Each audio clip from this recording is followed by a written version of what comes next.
Welcome to My Life Chassidus Applied, episode 435, a special Yud Shevat edition. This program is in merit of Baruch ben Yamin ben Menucha Lana and Miriam bas Chaya Sarah Altes, Yekusil ben Lei Rochel and Rochel bas Liba Farkash, dedicated by Pinchas Todrus ben Miriam and Sarah bas Rochel Altes. This week is Yud Shevat, 73 years from Tavshin Yud, which was the Yom Hilula and histalkus of the Frierdiker Rebbe, year 1950, and same day, the beginning of the Rebbe's leadership in the Siyas. A year later, Tavshin Yud Aleph, 1951, the Rebbe would have formally assumed leadership by saying the maamar Basi L'Gani, Tavshin Yud Aleph, famous maamar. And then after that, every year, the Rebbe would continue and discuss one of the 20 chapters of this discourse, of this hemshech, and did so several cycles, as we shall discuss. So, being that it's Yud Shevat, most appropriate to begin with that, being that it is the beginning of the Deir HaShvi, as the Rebbe designates and states clearly in that discourse in Tavshin Yud Aleph, that the Frierdiker Rebbe hints to it right in the beginning of the hemshech. So let's talk about Yud Shevat. Many ways, this entire program, My Life Chassidus Applied, wouldn't exist. I probably wouldn't exist, at least not in this form and shape, or not for the Rebbe and the Rabbeim. So clearly it's worthwhile discussing on this type of program, being that we're celebrating the application of Chassidus to our personal lives. So the first question, of course, is why is Yud Shevat relevant to us? And what is its main lessons for us today? I think we should begin with Chassidus in general. The Rabbeim, starting with the Alter Rebbe, talking about Rabbeinu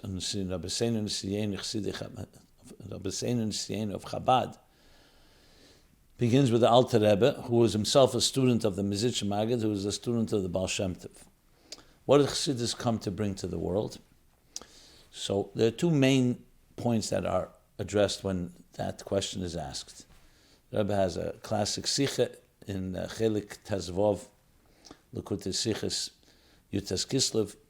One is that the situation of the Jewish people was becoming more difficult and more dire after years and years of Golus, breaking the spirit, and it was causing what we call that the Eden were in a state of histalkus. Histalkus is like a comatose state, spiritually speaking. So though there were many scholars, and there was on one hand a lot of growth in that sense, but spiritually it was taking its toll, and there was also a split between the scholars and the rest of the Eden who were not scholars.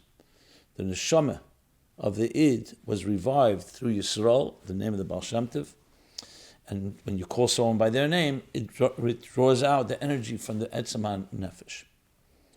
So it was due to the Cheshech HaGolus. As we know, the Golus, the exile, became darker and darker. Till Mashiach comes, it's always darkest before the dawn, and that's why you needed to have a tremendous new light. When I say new, not new fundamentally, Pnimiyas HaTeira in general, and Chassidus included, were all given together with Teira at Har Sinai. But it was kept for very few people, Yechidei Gula, over the generations. The time that Arizal began to mitzvah legal Chachma, began to teach these teachings, and of course the Baal Shem Tov hearing from Mashiach, that Mashiach will come, so when your wellsprings will spread outward. And the Alter Rebbe, he says, the Alter Rebbe brought it into Chassidus Chabad in a full comprehensive explanation that every person, no matter who a person is, and the animal soul itself can understand godliness. The second reason is right before Mashiach comes, Erev Shabbos, we taste from the foods of Shabbos. So in Elef Shishi, in the 6th millennia, we taste of the foods of the 7th millennia of Mashiach. And Chassidus is a taste of Teirasha Shel Mashiach, Pnimiyas HaTeira. The Rebbe explains these two reasons are interdependent. Because in order to deal with the darkness, you need to have that taste of a higher gili of Teirasha Shel Mashiach. What it means in simple English is Chassidus gives us the tools and the language to integrate and internalize and apply Torah in our personal lives. Now, Torah is always Lashon Hara. Every pasuk from Bereshis Bara, every verse, every pasuk. But you can't always see it on your own. That's why you have to learn Torah b'Pirusha Nitna, the written Torah together with the oral interpretation. But Torah Sheba'al Peh in general, Nigla that is, deals more with the mechanics, deals more with the actual mitzvahs and the laws and all the details. Pnimis HaTorah deals with, in the words of the Zohar, Nishmasa Daraisa, what it means for our souls, how it speaks to our souls, how it activates our souls, and how it becomes spiritually, emotionally, psychologically relevant. So in that context, every generation of the Chassid, of the Rabbeim, presented and developed these teachings in a more integrated and a more internalized way, offering it to us. And when we come to Der Ashvi, in the words of the Rebbe in the maamar Basi L'Gani Tovshin Yud Aleph, the seventh generation from the Alter Rebbe, now our role is to finish the job. Just as Moshe was the seventh generation from Avram, to bring the shechina down below, with Avram bringing it back from Rikiya Shvi to Shishi, the seventh heaven to the sixth heaven, after it was concealed due to the generations that transgressed, beginning with the generation that of the sin of the tree of knowledge. So the seventh generation, Moshe Rabbeinu, concluded the process with Matan Torah and Binyan HaMishkan, the building of the Mishkan, of bringing the Shechina back as it was in the beginning of creation. But it was not in a permanent fashion. That will happen when Mashiach comes. Then we'll have the third Beis HaMikdash. Due to the different reasons, the Mishkan then became the Beis HaMikdash by Rishon, by Sheni, but it was not finished, the job wasn't finished. After thousands of years, we're now at the threshold, the last generation of Golus, the first generation of Geula, after these millions and billions of mitzvahs that have been done, refining the world, to finish the job in this seventh generation. So Yud Shevat represents that seventh generation, the beginning of that seventh generation. So it's quite significant because in a sense it's the mission statement of our time. That we're given that mission, and indeed, look around, 1950, it was just a few years after World War II, the opportunity to reach the world was possible. Going back 5 years earlier, it was the middle of World War II, and all the tzaras that came from that, and the darkness that came from that. So though the goals didn't end, but the opportunities, a free world, Jews being able to celebrate, educate their children, and furthermore, spread Yiddishkeit today in every possible way. And then the explosion of technology, so literally the stage is set. So it's not just a statement made. The stage is very different. The Rebbe's Nesiah's leadership was marked in a way like all the 6 generations before all dealt with struggles, physical struggles, oppression, terrible oppression.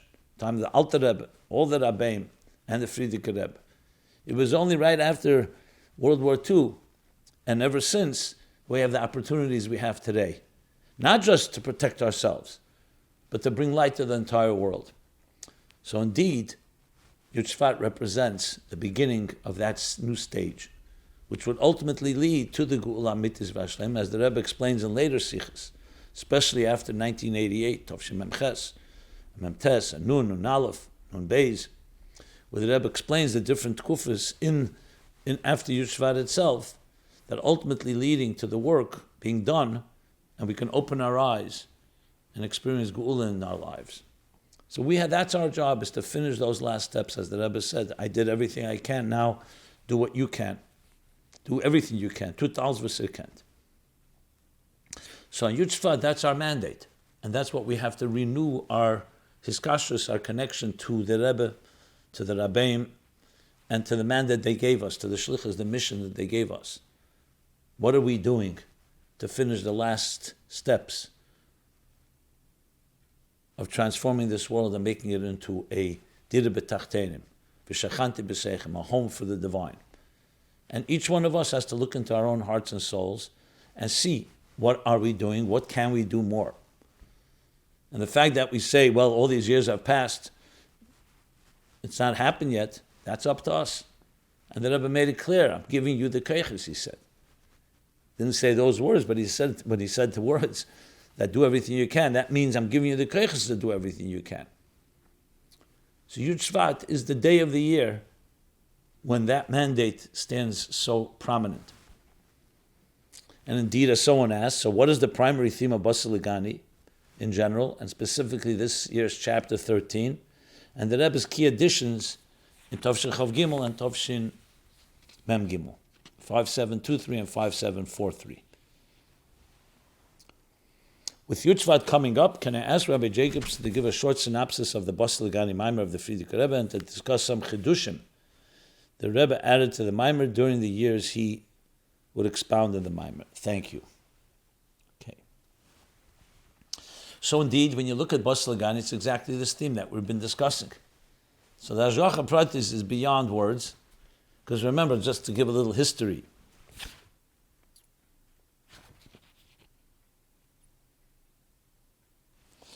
in those years, the Rebbe was known as the Ramash, Frierdiker Rebbe's second son-in-law. He was responsible for publishing Kohos. He was also the head of Machne Yisrael, Merkos. But Kohos was publishing all the works of the Rabbeim, also other works.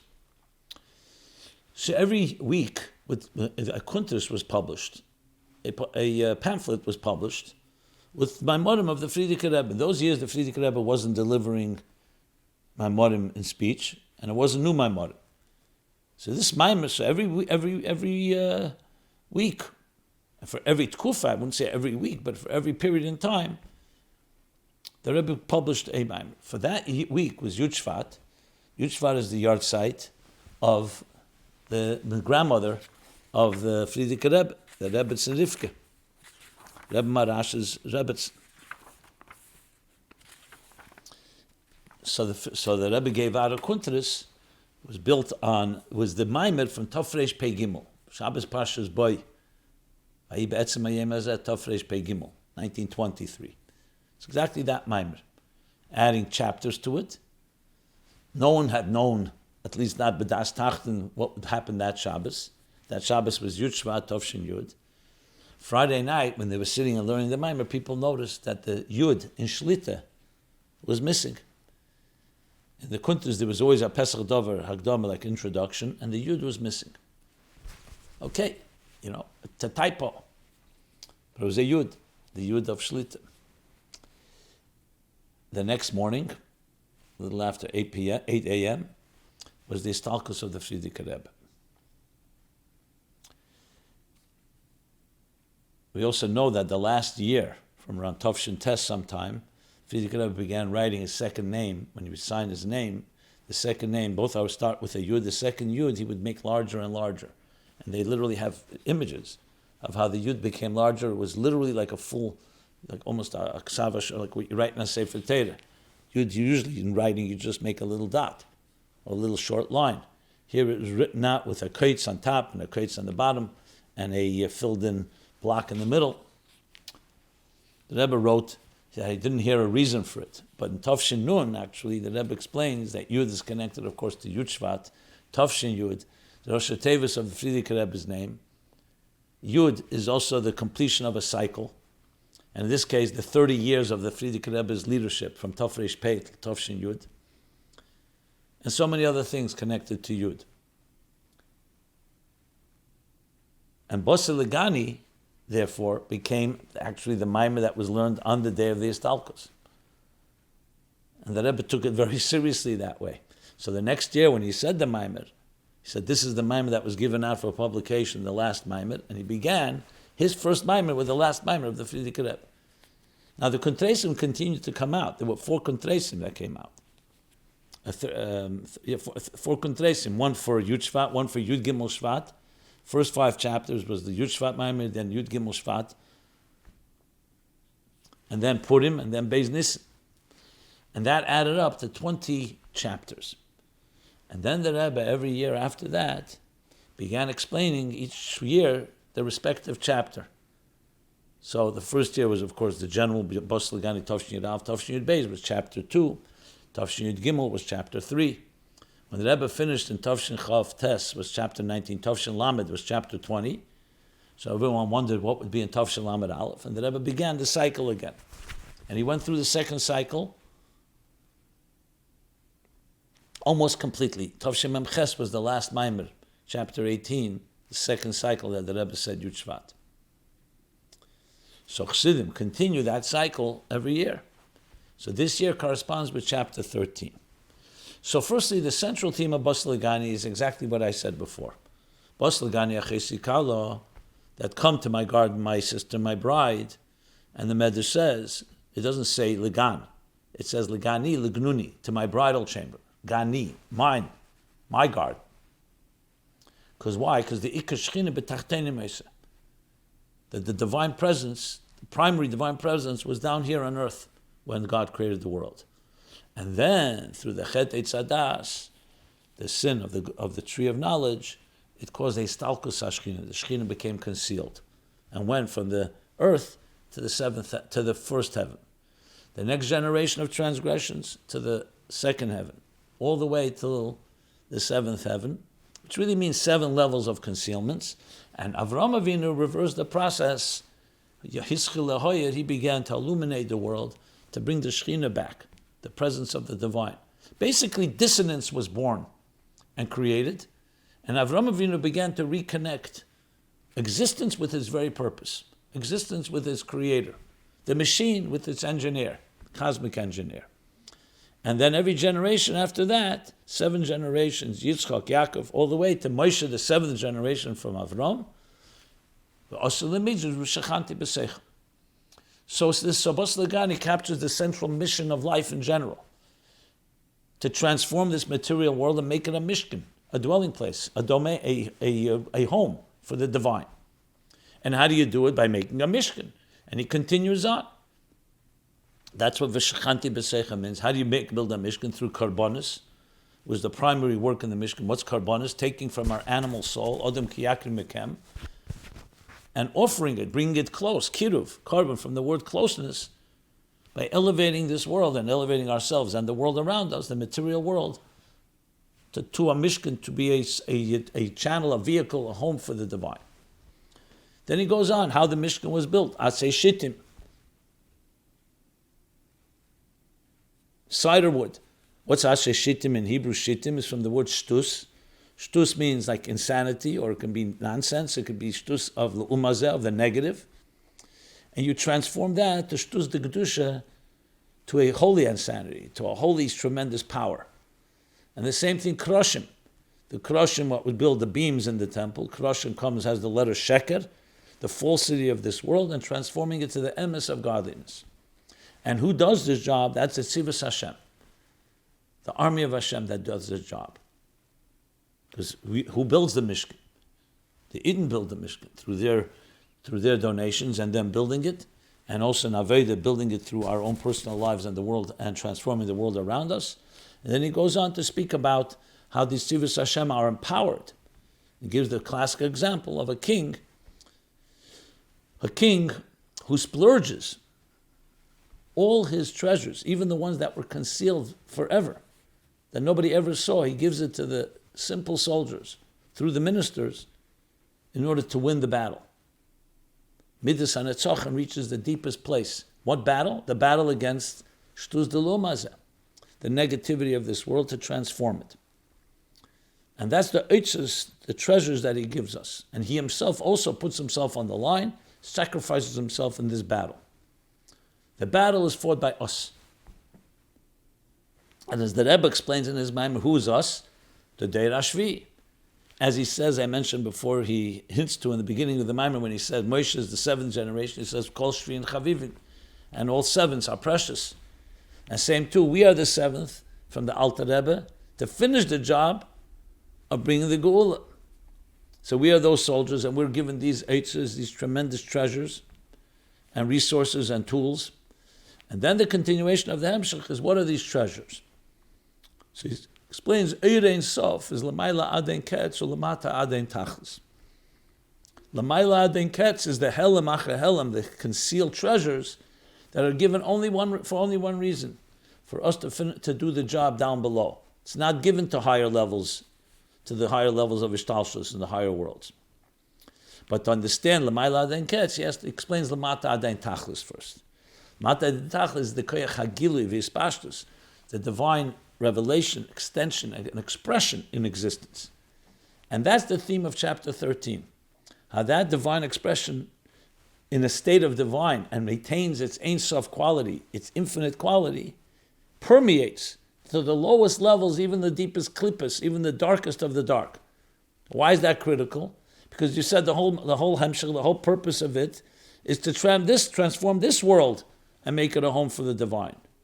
How can you do that?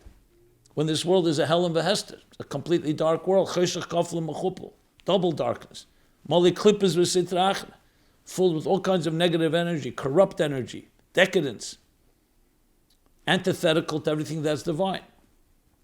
The answer is because in it lies embedded godliness.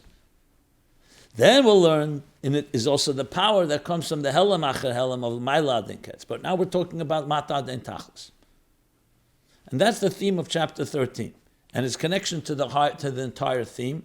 And the relevance is as direct as it gets. That's what Yud Shevat is all about. The Deira Shvi, the seventh generation, to finish the job of what? Transforming the dark world, the shtus of this world, into what? Into a mishkan, into a home and dwelling place for the divine. So chapter 13 itself focuses on how that Eir Ein Sof, and Eir Ein Sof, the emphasis is on Ein Sof. It's not just that it creates the worlds in an Ein Sof way, like he explains in chapter 12, meaning infinite worlds, infinite levels. But that the Eir itself comes down to the lowest levels. But more than that the Eir is in each level and it retains its Ein Sof quality, its infinite quality. And he explains what the Pella and Chiddush is. And the Rebbe goes through every section of chapter 13 and explains it in the most wonderful way. I actually have a series on this that you can find. We have it at chassidusupply.com/Yud Shevat. I already did 4 parts in preparing for Yud Shevat on this maamar, more detail.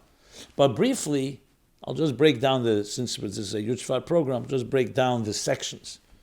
So first the Rebbe explains the idea of the Eir Ein Sof, that it's not just the Isavas, the creation, like I just said, but also the Eir itself extends.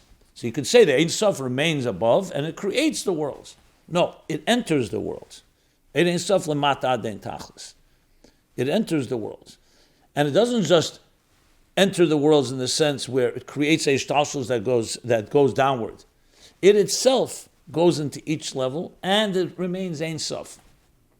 And the chiddush in this is in Atzilus and higher than Atzilus, it's not a Pella as he puts it. The Rebbe explains the detail why, based on the Frierdiker Rebbe's words, because they're already connected to godliness in 2 ways. First of all, the Eir Ein Sof radiates there, and second of all, they're kalim for it.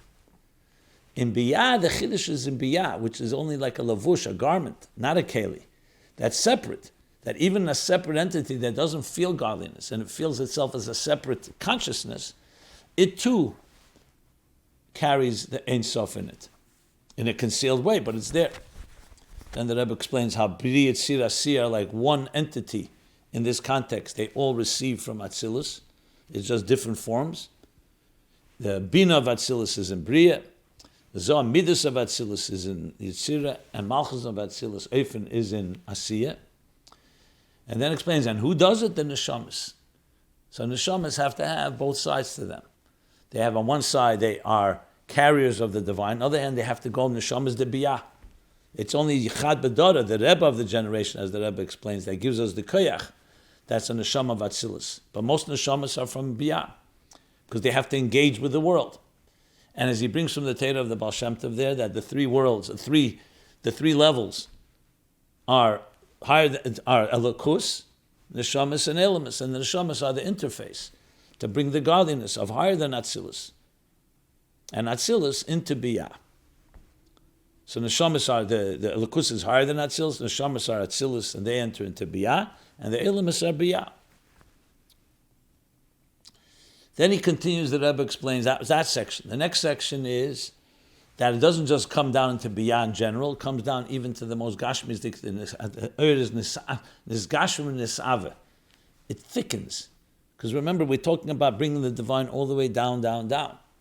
So it enters into the Galgalim and the Mazolas that actually sustain. They are the Garzim Biyad HaChesav. They're the instruments that God uses to create existence. And there too is the Ein Sof Mata Aden Tachlis. And then finally, that's still all Kedusha, the world of holiness, or at least a world that's not opposition to godliness. Then comes the next.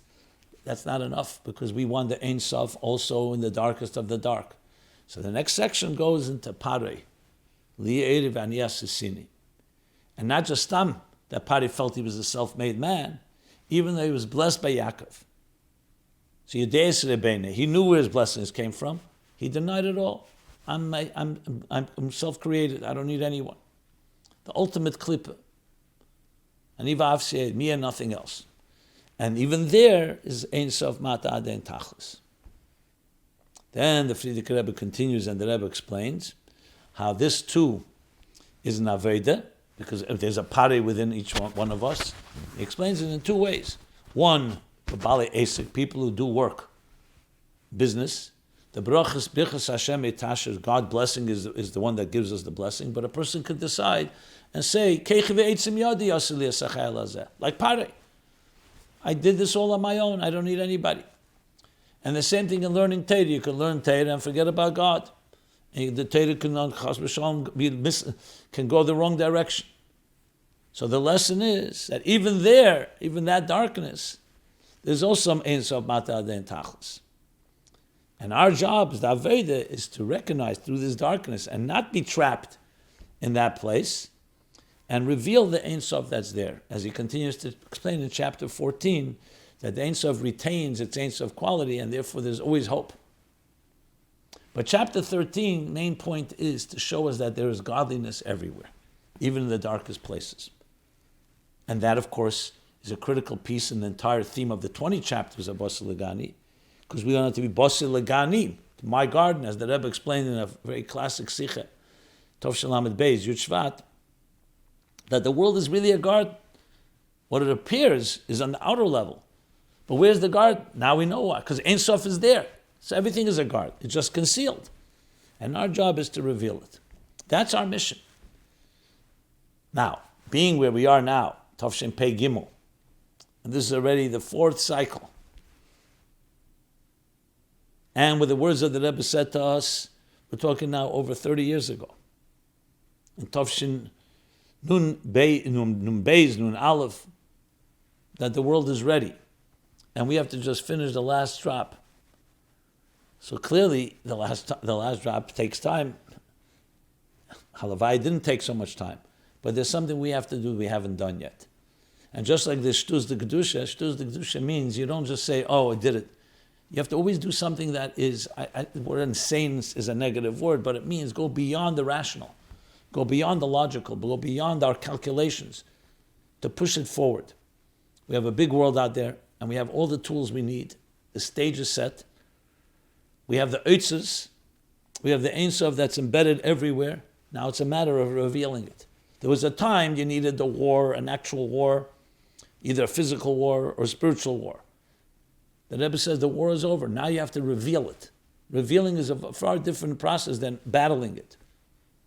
Now the battle is to reveal, obviously, but it's still much easier to understand and easier to accomplish when you see a world that is not controlled by Yamach Shemoy Nazis or communists or all the Halamas Vestadium that existed before Tavshin Yud. A world that gives us all the opportunities. And the only challenge is the apathy within, the parei within, the dissonance internally. So when you learn the maamar and you take it to heart, you say, what does that mean? Ein Sof inside your heart, inside of your soul, inside of my heart and my soul. Even in the darkest moments, not only when we're in a state of inspiration and higher consciousness, but in whatever state you're in. Even a state where there's a seemingly disconnect, you think you're self-made, you're self-absorbed, self-interest. Even there, Ein Sof is there, waiting for you to release it.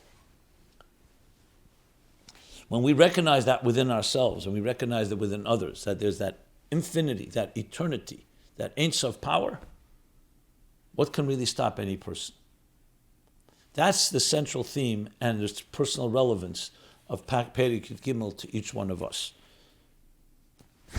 Now, in Tov Mem Gimel, 20 years later, the Rebbe continued, and there he says, so how do you do it? So how do you reveal this Ein Sof? So the Rebbe says there, through learning Torah about these dargas. That there he explains at length why you find in Eitz Chaim and in Zohar and places such an arichus about klippas, about all these negative energies. So he says, because everything is created through Torah. God looked into the Torah as a blueprint and created. Why? Not just to create it, because when we learn in Torah, we are connecting to the divine purpose, even in those negative things. So, God forbid to go engage with them. You're not allowed to bring yourself to a test.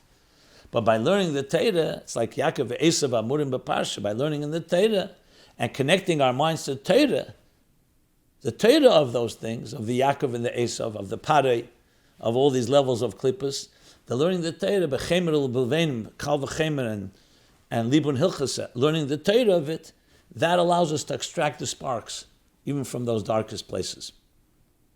As he brings there for the story of the Rochav, that Yedei Makire Kamina, that the Gemara says that you're not supposed to say Rochav, because it can bring somebody to negative thoughts. So he asked there, what does that mean? If anyone can't say those words, he says, no, it has to be someone that recognizes, someone that has the das, that knows her. What does that mean? In Klippa, it means where you connect yourself in a very negative way, and that's not allowed. But there's the kedusha of it. There's the kedusha of it. What is that? When a person connects themselves to Torah with das. When you learn Torah in a way that you completely bind yourself, Yedei Makirei, that you connect to God and you recognize das Alekei Avicha. So connecting to the Torah and to the God with the godliness within Torah, that gives you the power to overcome those things by learning it through Torah. That's the key thing. So that can transform even those most negative experiences. That is in the story of Rochav. So the point being is, then the Rebbe is talking to, in Tov Chav Gimel, the Rebbe explains the very themes of the Perek itself, Perek Yud Gimel. In Tov Mem Gimel, the Rebbe explains how to do it through learning Torah. So when we learn Torah, we elevate the world. So basically creating a Torah-dika world. So instead of the world controlling things, the blueprint of the world controls it. And the only reason there are klippas is in order for us to transform them. They're not an end in themselves. They're in order to bring out our deeper energy, our deeper strengths, and to win the battle. And for that, we're given all the strengths to do so. So the methodology of learning Torah is a critical piece in the Tov Mem Gimel maamar. Okay. So with that, let's go to some other questions, Yud Shevat related.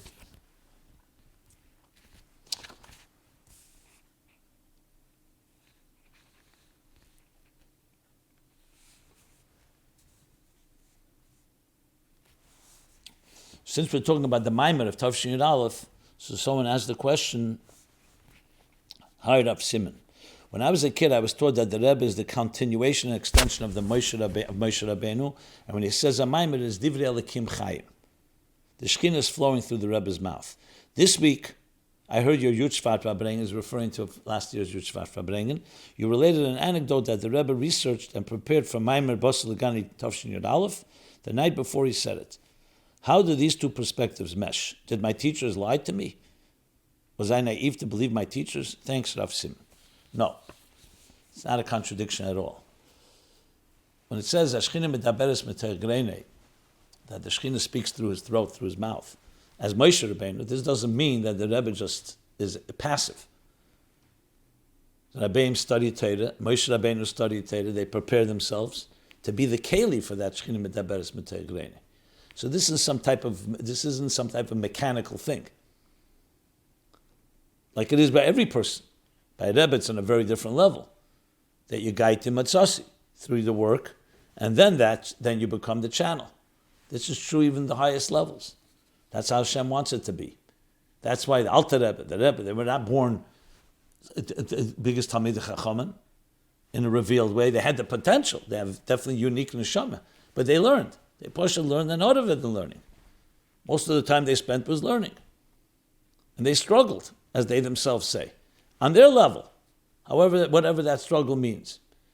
And that, together with that, that makes them a keli. When it talks about, let's say, a novi, the Rambam says a novi needs certain qualifications. He has to be a chacham, he has to have certain refined qualities. Obviously, God could speak through anyone, even a Bilam. But even a Bilam recognized that he had to have God's permission. But the point being is that the more the person makes themselves a keli, the more it flows through them and goes hand in hand. So, of course, the Rebbe said a number of times that he prepares before he speaks. The Rebbe Rashab said, based on the Gemara, that before you speak in public, you should review something. You should review Dalet Pom B'neim Be'en Atzmei 4 times. Even when he would say Haftarah, and Haftarah is saying words, and he knew the words for sure. So there's always making yourself a keli, everyone lefiyerech. They tell the story of the Baal Shem Tov, that he once needed something, so he went out, needed some money to give to somebody to help them. He went outside, knocked on a window of a person, and went back to his place. So his Talmidim said, Amanavshach, why'd you go knock on the window? He says, because you have to make a keli. You have to make the tasa, a keli. So why didn't you wait till he would come out and give you? He says, I made the keli. For the Baal Shem Tov, that was enough. So there's always a need to make a keli. And there's always a Veda that makes the keli for this Ashras Ashchina Medaberes Meteir Greine. Yes, that is a powerful story where somebody came to see the Rebbe. It was Rabbi Moshe Groner, actually. And he saw on the Rebbe's table, he saw both kinds of Sforim open. This was the night before Yud Shevat. The Rebbe sent him on a shlichus somewhere to help somebody. And so you could say the Rebbe just downloaded automatically with Ruach HaKodesh, or you could say, no, the Rebbe worked on it and learned, and in addition to that, got all the shechina medaberes that comes from above. Okay.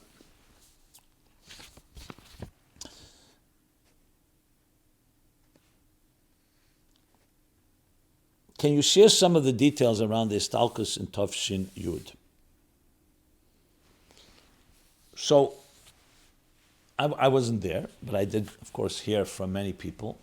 So it was a little after 8 in the morning when the Stalkers happened. But before that morning, the Frierdiker Rebbe found it difficult to breathe. They called doctors, Dr. Ellickson. Bottom line is, what we need to know is not all the graphic details, that the Stalkers happened. And in the room at the time were actually a Kohen, a Levi, and a Yisrael. And which was interesting. One of the things that I heard, and the Rebbe, of course, was notified, and he came and he stood downstairs and didn't let anyone in unless they went to the Vasa. They had to go to the mikveh. The Rebbe didn't say why, but it became pretty clear after a while. Throughout Shabbos was Shabbos, you don't show any form of Avelis. But after Shabbos, you can imagine, was probably quite a harrowing scene there. But they say that Rabbi Yechanan Gordon was one of the 3 that was there. He was the Kohen, and the Levi was Rab Shmuel Levittin, and Rabbi Yisrael was I believe, was it Rabbi Jacobson or Rabbi Simpson? Al Kaponim, he saw a yarmulke in the bed. So he went to put the yarmulke back on the head of the Frierdiker Rebbe, so there was a yarmulke on his head as well. So that's when we knew that there were 2 yarmulkes, which I'm going to talk about. Some people ask me questions about that. That's one of the things that was observed. As I said, that day was I heard from people, it was an extremely difficult day, of course, because it was Shabbos at the same time the Stalkers had happened. The Rebbe was very, very careful, as I mentioned, that only people who went to the mikveh, because it's a Mokum Kaddish. And the rest of it is written up in different places, just to share a few of the details. As I mentioned, the maamar Basi L'Gani had come out, published for that Shabbos. So clearly that was an indicative of the themes that ultimately people would understand connected to that day. And but I want to focus on the story with the yarmulkes, because that's a few questions came in. Did the Frierdiker Rebbe wear 2 yarmulkes? And the answer is yes, he did. We see from there. Did he do it all the time? It's hard to say. But with that, I'd like to go over to a few questions on that topic. Is there a Lubavitch minhag to wear a double covering as a yarmulke, meaning that the yarmulke should have 2 layers? If yes, can you provide some context and background explanation what it's all about and where it comes from? So actually, I spoke about this in episodes 210 and 211, which you can find at chassidusupply.com. Briefly, in Sefer Minhagim, the Rebbe brings, they wear yarmulke and a hat. Doesn't speak about two layers of a yarmulke. It could be that, maybe the source. Some say that it's significant, some say it's not. Many ways that you can explain it. The fact that the Frierdiker Rebbe wore two yarmulkes is interesting. Why didn't he just wear one yarmulke with two layers? Maybe because they're connected, so they're not really considered two layers. Many ways you can explain it. I discussed it back in episode 210 and 211. But I'm just addressing it because since it's connected to the histalkus, I felt it's appropriate to mention. I saw a few people ask me questions about that. Okay. With that, let's go back to Basi L'Gani and to the themes of the Hemshech. So in a related question, someone asked the following. Just see here.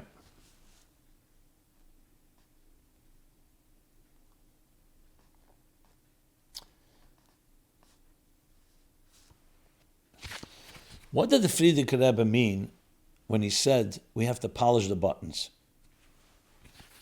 So this is a sikha from Simchas Torah Tov Reish Pei Tes.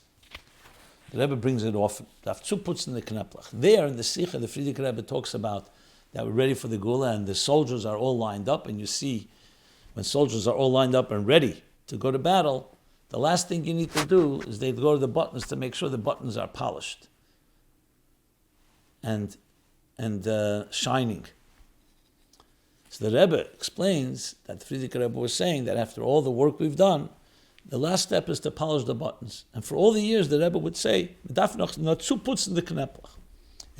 Mem Ches, I believe is the first time, Beis Nissen, the Rebbe said in Mutshain Sugi puts the kneplach also. We already polished the buttons, and now the concern is not to over-polish them, because then they can rub out. Then after a while, the Rebbe did not repeat that line, but then in Tafshinun, the Rebbe started saying it quite common. They already finished the polishing of the buttons. So clearly, polishing the buttons is a lot more than just what it appears. It's the last step before the Geula comes. In different sikhs, the Rebbe explains what buttons are. Their buttons connect the garment. They attach the right to the left. So it's, again, I take a last step, but it's like makab patish. It's like finishing the job. So it's very fitting to the theme of Yud Shevat, because that's exactly the theme of Basi L'Gani, to finish the job in the Day Rashvi. And that's the context with polishing the buttons. Since we're talking about that, so another question came in. Does Yud Shevat have a universal message for the world? Absolutely. Day Rashvi, not to be mistaken that it's only for Chassidim and only for Yidden. Day Rashvi means the entire generation. Now, obviously, you'll say, 1 second, they're not Chassidim of the Rebbe, not Chassidim of the Alter Rebbe, 7 generations from the Alter Rebbe. But the purpose of Chassidus, as we discussed, was Yefutza Meinesecha Chutza. And the words of the Rebbe, She'ein Chutza Mimena. That means outskirts and nothing further outward. That means it covers everything. In case, if you said Chutza, you could say Chutza. The Tzemach Tzedek says Chutza means Midas L'gabe Seichel. You could say Malchus L'gabe Midas. Biyah, compared to Atzilus, as we discussed before from the maamar. But who says Chutza means all the way into Paroi? Says the maamar Perik Yud Gimel, what do you mean? Ein Sof L'mata Ein Sof Ein Sof L'mata Ad Ein Tachlis. Mata, the lowest. Like he said, Dargas Achi Achreinis and Achi Tachtenis. The last and the lowest of levels. The language from Perik Yud Gimel, chapter 13. And there's the Ein Sof. So there's no question that the maamar has a theme is the entire world. And the message of the world, the message is that it's our job to awaken everybody. The world is ready, in the Rebbe's words. The entire world. For what? Lo yi'esa kol ha'elam el l'dasas Hashem b'lvad. The Rambam's words, that the business of the world will be nothing but to know God.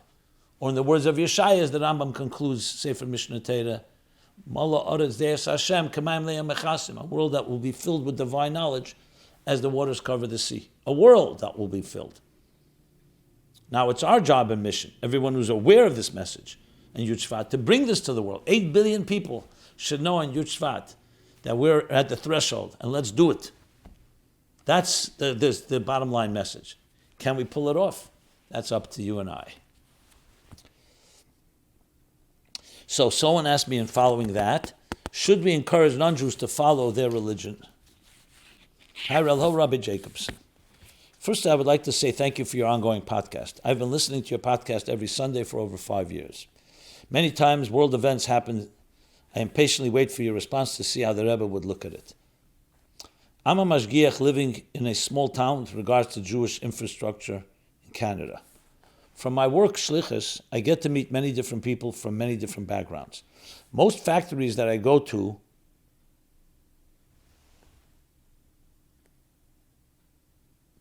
the QA, kosher contact, are not born in Canada and were raised religious. Like Sikh,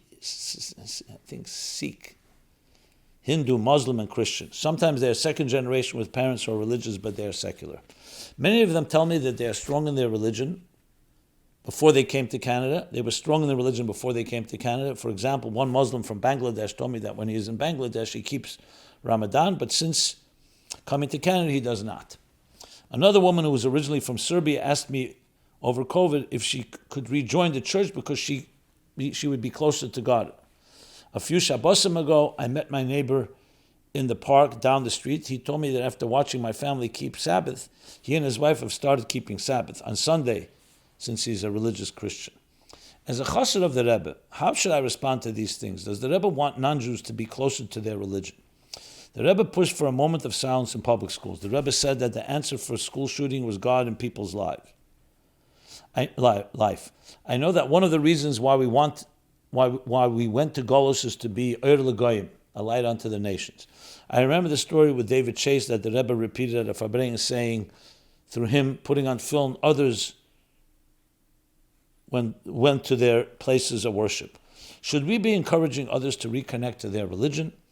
Do we view that we want more churches and mosques? Or is it a good thing that in the Western world many churches are closing? What about other religions that are Avodah Zarah? How should we respond to them? Many thanks for answering my question. So indeed, when the Rebbe spoke about Sheva Mitzvahs B'neiach, and at length, especially in the Mems, the 80s, and earlier, he addressed this a number of times. The Rambam says that it's a mitzvah, the end of chapter 8 in Hilchos Malachim, it's a mitzvah to inspire, lokuf, to inspire, and non-Jews to keep their 7 Noahide laws, the universal Noahide laws, and everyone should understand these are not just some dismissive 7 laws. If every Jew kept the Sheva Mitzvahs B'neiach, we'd have Mashiach here. It's basically the Aseres HaDibros without Kibud Av and Shabbos. And it breaks down into further, the Ramed breaks it down into 30, into 90 mitzvahs. I mean, it's a fundamental code of law of how to live your life from beginning to end, from A to Z. But the Rambam adds, and to teach them that this was given at Sinai, these mitzvahs, not just that doing it apidas. Well, the different girsayas there, but it shouldn't be just irrational, but it was given from Sinai. Even though they're also rational mitzvahs. So, obviously, Avodah Zarah is one of the prohibitions in the Sheva mitzvahs, to believe in one God. Is it our job to go ahead and tell people what to believe and not to believe? Our job is to inspire them with God. The God as we know it, the God that's taught in the Torah, Hashem Echad. And in many ways, we do that through a moment of silence. When the Rebbe was asked, isn't there a concern that in the public schools people will use it to think about their Christian views, which is shituf, and apiteda for a Yid is mamish like Avodah Zarah? And the Rebbe answered, so first of all, shituf, not everyone agrees that for a non-Jew it's prohibited. And even those that do, today the Ram already paskins, Ma'asav v'sein b'yadeyim. That's more a cultural thing than a religious thing. That's why you could be a partner with someone who sells Christmas gifts. In addition, the Rebbe's point was that bring the moment of silence, talk about God. You don't always control how others are going to deal with it. And basically also brings the story of the Baal Shem Tov that he preferred a Christian over an atheist, even though his beliefs may not be exactly aligned, or worse than that. Because there's something about belief that brings ethics to the world. Even the Rambam, when he brings, and he speaks about why we rejected Christianity, he still says that in the mysterious God's ways, Christianity and Islam both came liyasher saderech, to pave the way to Mashiach. They brought the principles of Mashiach, which of course includes also about God, to the world. So the point being is, our job is to teach, educate everybody about God and what God wants of us. If that inspires somebody to go to their religious environment to learn more, first of all, you don't have control over that. Second of all, that's not what you're encouraging. You're encouraging them to connect to God, whatever way possible. Now, you're not going to open up an alternative necessarily. So in many cases, they will go to their places of worship. But again, it's not our job to do that. Our job is to bring them to God and to what God wants of us. And you could teach them Chassidus, teach them the principles, Shayrichut V'Amunah, and so many fundamental principles. I mean, I know even non-Jews will listen to this program, definitely to other programs that I do. Today, it's a big world out there. You put something up on YouTube or anywhere else, everybody can access it. And they do. The goal is to bring them to God. My book, Toward a Meaningful Life, we don't know exactly the amount, but maybe 30% of its readers are not Jewish, and brought them closer to God. The goal, of course, is not convert. We don't convert anybody. Everybody can serve God in their way. And hopefully, people will come to the emes. That's ultimately that all the nations will come to understand the base tefillah l'kol ha'amim. That this, the Beis Hamikdash will be the house of prayer for all the nations. So teaching them with integrity what God is about, the way the Torah explains it, is the key thing. And it's case by case. Every individual, that's what I would do. And if they indeed go to their sources, so firstly, many of them are not necessarily Avodah Zarah, and even those that may have some elements of that, at the end of the day, that's not our mission and job. If you have a good conversation, you could talk about these things, what it means, what God means, and so on. So it's much more of an educational effort than anything else. And that is indeed part of the Yud Shevat mandate. Everyone has to know what their shlichus is in this regard. Everyone has their own different roles. But those that have access and those that do have relationships with people that are of all different faiths or no faiths, the mission is Basi L'Gani v'shachanti b'seichem, to bring God into your life, wherever you may be, whether it's a pare or it's similar, even that level, and definitely everyone else, especially in this world, that we can bring the Sheva Mitzvahs B'nei Neach, as the Rebbe clearly told us, is our job to do. Since we're talking about, someone asked the question, hi Rabbi Simon, I listened to your recent video, a rabbi speaks to Christian evangelicals, Chabad's message to the world. There's a video of me speaking to a group. Why didn't you explain to them the Sheva Mitzvahs? Is it because the Sheva Mitzvahs are synonymous with Christianity? Thanks. I didn't use the word Sheva Mitzvahs, but I spoke about the spirit of those mitzvahs, which includes virtue and sanctity in personal life, in our relationships, and how we treat each other.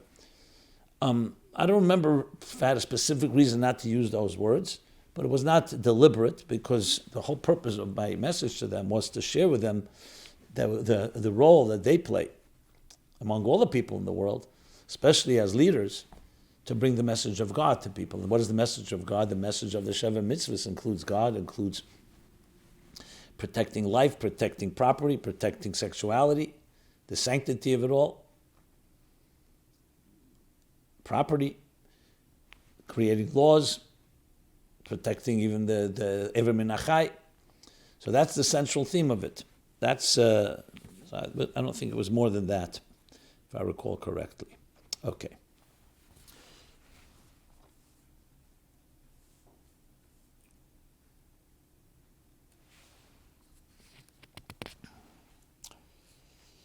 Since we're speaking about the Rabbeim, so a few questions came in about naming children after the Rabbeim. So let me just do a few of those that seem to be somewhat connected here. Okay. What are different customs regarding naming children after the Rabbeim? Is it appropriate to mix names of two Rabbeim? So here's the detailed question. It goes like this. I know that the Rebbe was against mixing names of the Rabbeim with family names, meaning people who are not Rebbe. How about mixing between the Rabbeim, for example, Shneir Devber or Shmuel Yosef? So let's begin with the first thing. In the Igris Kedesh of the Rebbe, volume 12, page 215, and also Igris Kedesh of the Frierdiker Rebbe, volume 9, page 214, speaks about not mixing a name, let's say a name like Shneir with Shneir Moshe or something, a name of a family member, a grandfather. He says that because a Rebbe shouldn't be mixed with a commoner, so to speak. But here the question is, what about mixing Rabbeim? I never heard a Heira about that. Generally speaking, when you're naming after a Rebbe, you would like to keep intact that Rebbe's name and not mix it with another Rebbe. So you have to have a very strong reason. Why are you? God will bless you with another child, another son, and you'll have give him that another name. That's my instinct. I've never seen it explicitly, but that would make sense to me. Why would you want to mix Shneir Devber or Shmuel Yosef? What would be the reason for that? When you can give the name. Now I understand if a person wants to name, let's say after the Frierdiker Rebbe, Yosef Yitzchak, but his father's name is Yitzchak, so you can only give Yosef. But then just keep Yosef. That would be, as I said, my rationale, my logical explanation for it. So that would be the answer to that. Another question regarding that is,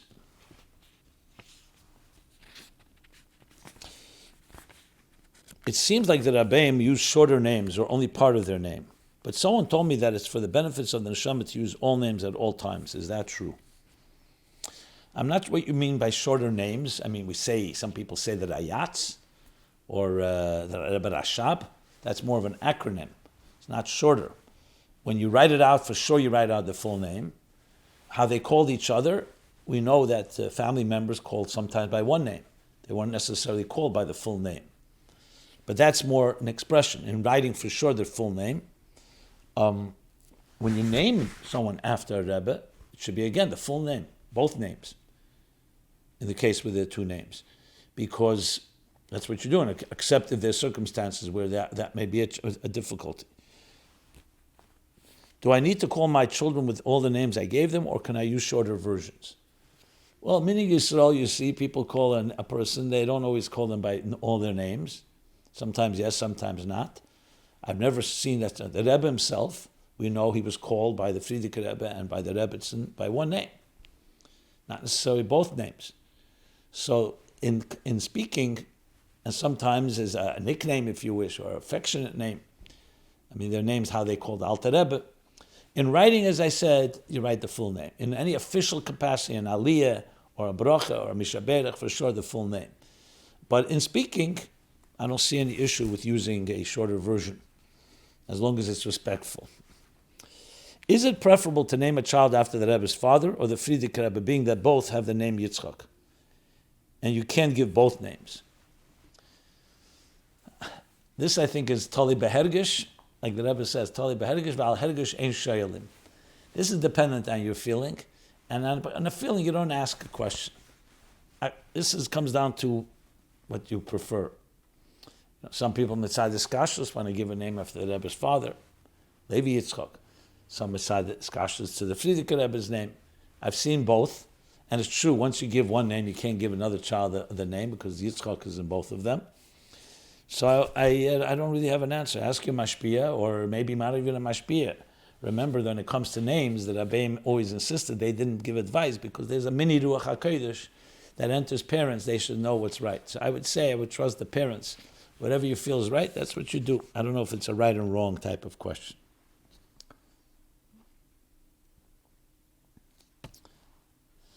Okay, so the next question is a little sensitive one, which was like this. Do we have an explanation for the Rebbe and Rebbetzin not having children? These are God's mysteries, and I don't have any explanation or answer for that question. We all say always that though they did not have biological children, but all the children are theirs. Remember, Hamalamed ben Chavere Teira, someone that teaches a person Teira, is Maila Lav HaKos of the Teira considers it Ki'ila Yalde. That's why it says, Eila Tel this Moshe v'Aaron, Elazar v'Isamar, because Moshe taught them, even though they were the biological children of Aaron. So that's how we understand it. As far as the personal matters, we don't know. We don't know. And I don't know if it's something that we have to parkezich, meaning it's our business to go figure it out. Someone writes, I lately saw an interview, a chassid who runs a respectful Lubavitch organization, talk about the Rebbe, and he went into the subject of the Rebbe not having children. He brought some stories and ended off that the chassidim have to feel bad for the Rebbe, talking about how hard it was for the Rebbe to have people ask him for brachas for children. The interviewer responds that he is sad and that he feels bad. Wondering if this is the right look at the Rebbe.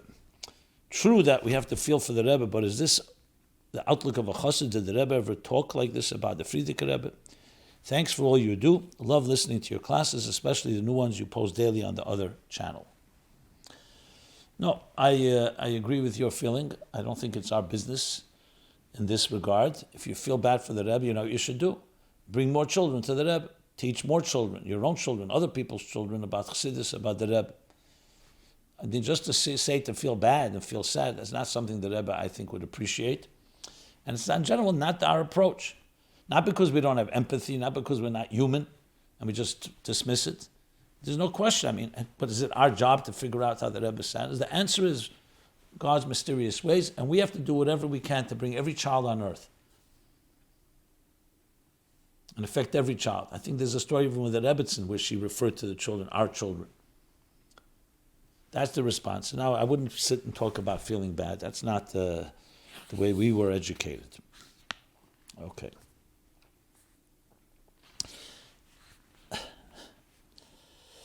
Let's talk about Beshalach. Since it's also Pasha Beshalach, let me just conclude. We'll talk a little about Beshalach.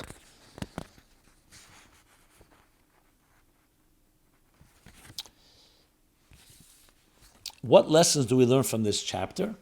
And what is the connection to Yud Shevat? So let's start. What lesson do we learn from this Pasha? So Beshalach, of course, the first complete Pasha, the Idn have left Mitzrayim.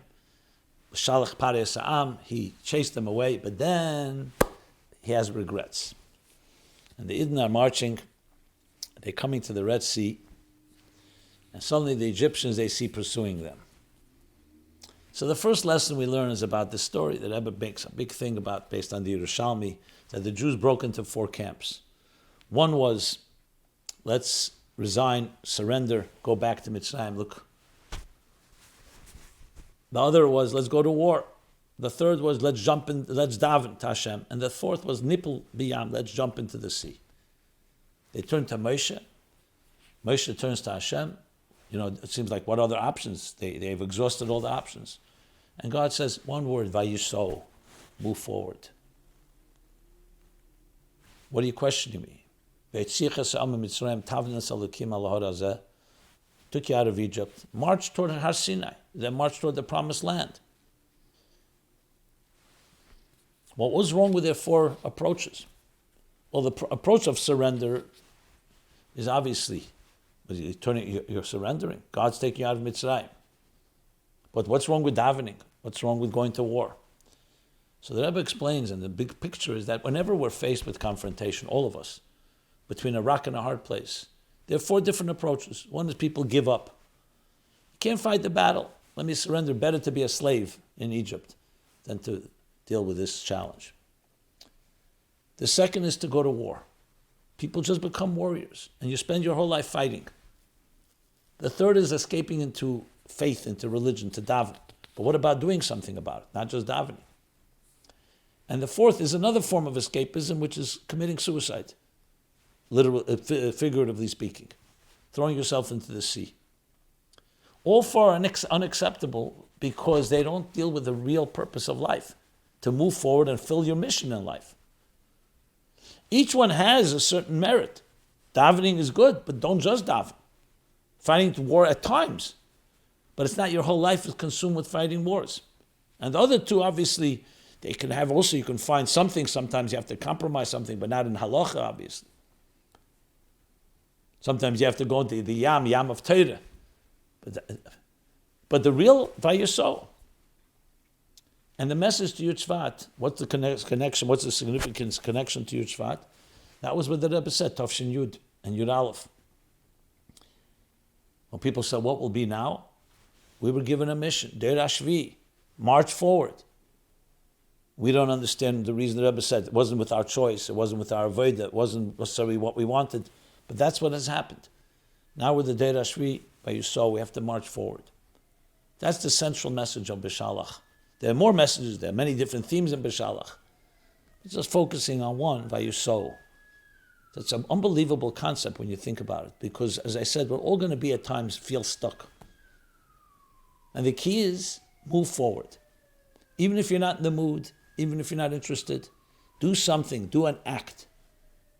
Because the last thing you want is paralysis, because you could end up having 4 philosophies and just arguing it till this day, and not knowing which one is right. Vayso is movement. That's the key, movement. And movement is always better than any type of paralysis, even if it's coming from a very intelligent place. Because movement shakes things up. It changes things. And Nachshon ben Aminov, that's exactly what he did. He went forward, Vayiso, he walked into the water, and what happened? The water parted. Things happen. Action breeds action. Inaction breeds inaction. It's a central theme, B'chlal in general in Yiddishkeit, especially the Deir Hashvi, the Rebbe's approach, how he took life, he took the situation, the challenges, Vayiso, and taught us, move forward. Do something different, do something new, something innovative. Ad Moshe, after all these years, time has come. Tavshin Pei Gimel, who would believe? 73 years. Almost 30 years from Gimel Tammuz. The time has come to do a Vayiso that will ultimately break open and cross the threshold of the Gula Amitis Vashlema. And with that, we shall conclude this special episode, Yud Shevat episode. My Life Chassidus Applied. Go to chassidusapply.com where you can submit any question anonymously, as well as see the archives and the essays and the submissions of previous years, plus many other resources, including a special Yud Shevat section, chassidusapply.com/Yud Shevat, which has 4 of 5 classes. This week I'll give one more on the chapter 13 of Basi L'Gani in more detail. We should use Yud Shevat to the fullest, and maybe be the day with the Rebbe as he concludes in the maamar, that niske zenzich mit Rebbe, we should merit see the Rebbe lamata masvaret tvachim, down here below, lamata v'hu yigalenu. Everyone have a very good week, and use this day well, and may it be only with simcha and brachas begolim mamish. And I want to say one more thing, since the tragedy that happened to Shabbos, Yerushalayim, we should only hear good news, that the families there should be consoled. May this be the last negative thing, and we should march to Gula Mitzvah Shlema in Yerushalayim, to the Beis HaMikdash HaShlishi, because of mamish. This program is brought to you by My Life, Chassidus Applied. Please help us continue our programs. Make even a small contribution at chassidusapply.com/donate.